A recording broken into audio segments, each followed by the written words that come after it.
नमस्कार, मैं हूं पवन त्यागी।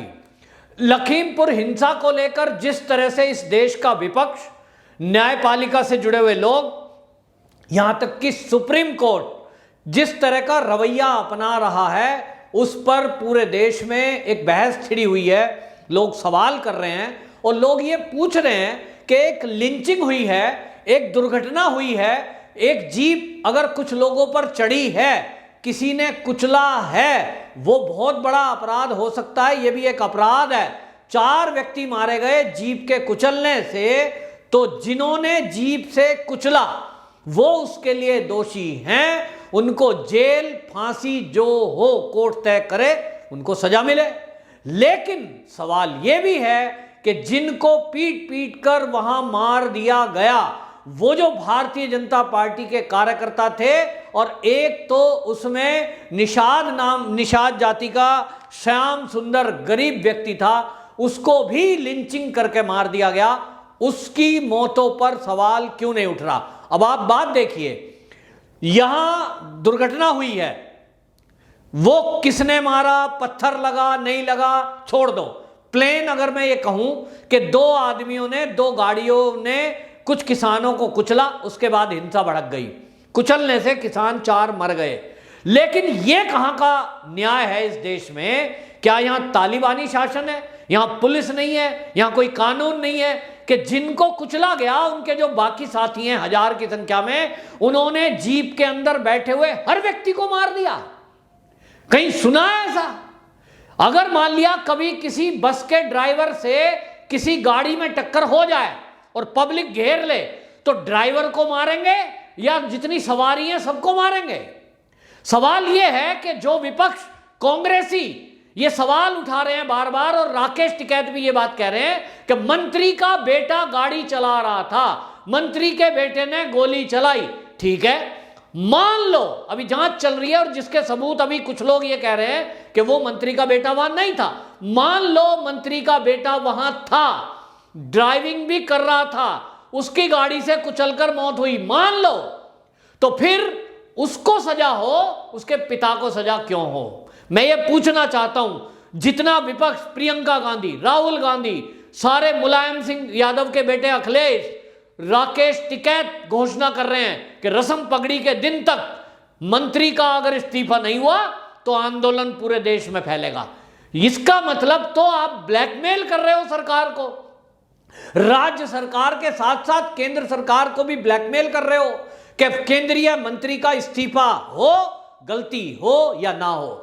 मुझे एक बात बताओ, क्या इस देश में आज तक कभी भी 70 साल कांग्रेस शासन में रही है, अगर किसी मंत्री, किसी विधायक, किसी सांसद के बेटे से कोई गलती हुई है, क्या उसकी सजा उसके पिता को मिली है कि साहब सांसद के बेटे ने गलती करी है, अब उसको सजा हो? और यहां तक एक बात बताऊं, यहां तो वीडियो आ रही है जिसको एनडीटीवी ने क्रॉप करके दिया, जिसने द वायर के पत्रकार हैं रोहिणी सिंह, उन्होंने बाकायदा उसको ट्विस्ट कर दिया।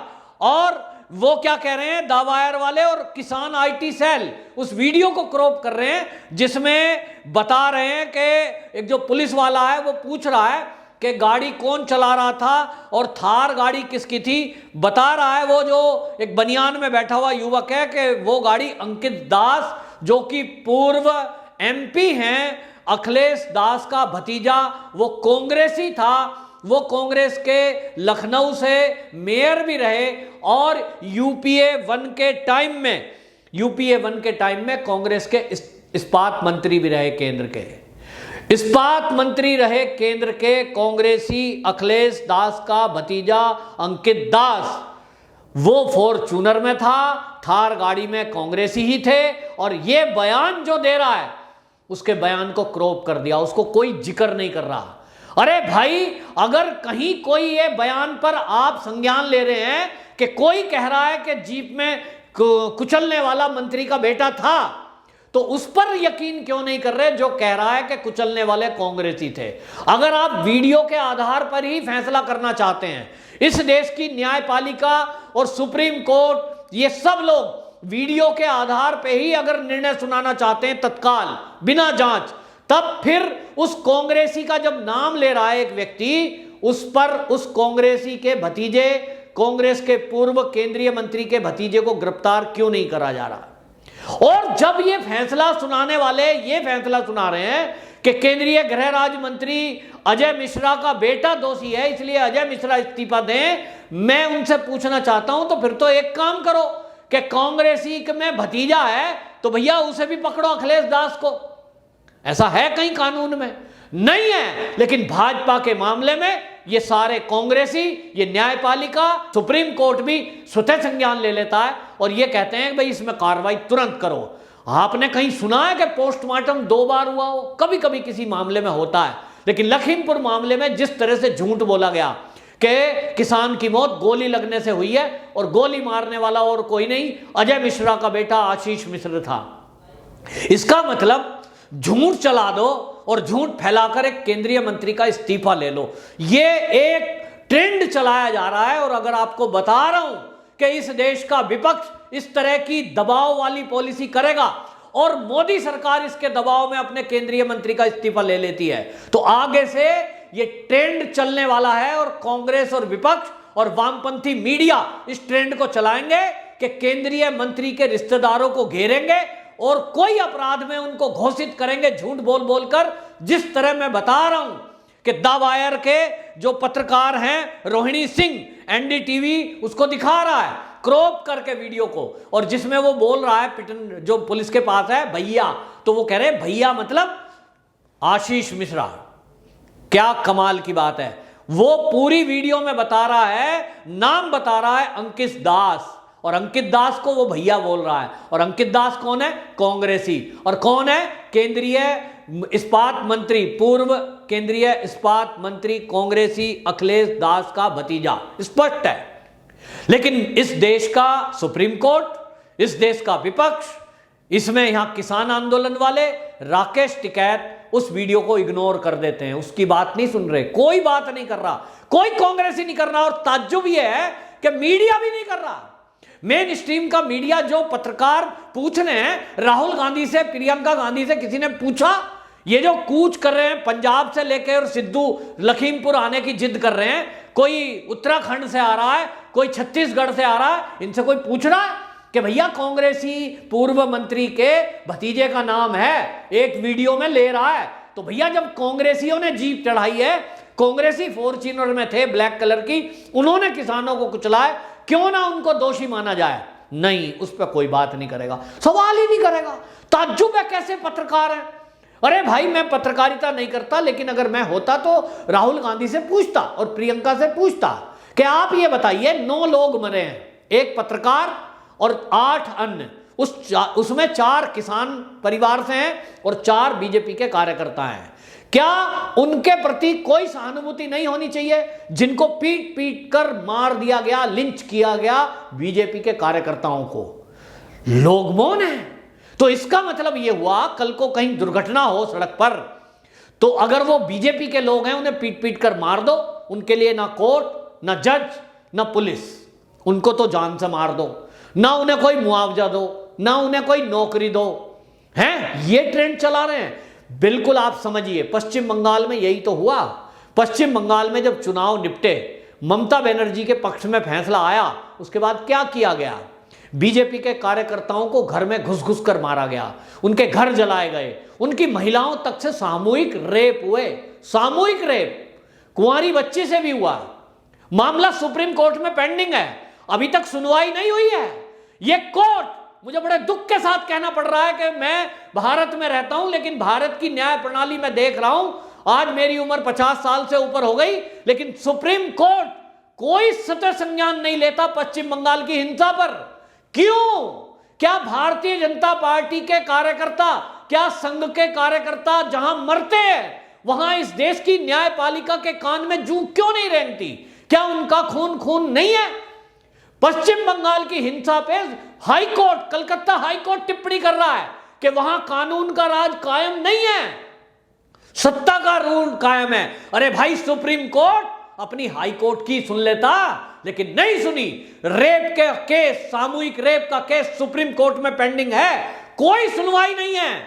लेकिन मुझे बड़ी माफी के साथ सुप्रीम कोर्ट के बारे में कहना पड़ रहा है कि लखीमपुर की हिंसा हुई, हिंसा गलत है, मरने और मारने वाले दोनों गलत हैं। दोषी कोई भी हो, लिंच करने वालों के बारे में क्यों नहीं बोलते? लेकिन स्वतः संज्ञान सीबीआई लेता है कब? जब कपिल सिब्बल ट्वीट करते हैं। कपिल सिब्बल ट्वीट कर रहे हैं, लोग मर रहे हैं और सुप्रीम कोर्ट चुप बैठा है। उसके अगले ही दिन कोर्ट फैसला कर लेता है, स्वतः संज्ञान ले लेता है और यूपी को नोटिस दे देता है। तत्काल तुरंत सुनवाई शुरू हो जाती है। स्टेटस रिपोर्ट जमा करें, तुरंत बताएं। अरे 2-2 बार पोस्टमार्टम हो गया, पोस्टमार्टम की वीडियोग्राफी हुई, 2 बार पोस्टमार्टम हुआ। परिवार वाले संतुष्ट हैं, परिवार वालों ने उनकी अंतिम क्रिया कर दी है, लेकिन संतुष्ट नहीं है तो इस देश का विपक्ष, ये किसान नेता, ये राकेश टिकैत, ये सारे वामपंथी मीडिया वाले और इस देश का सुप्रीम कोर्ट संतुष्ट नहीं है।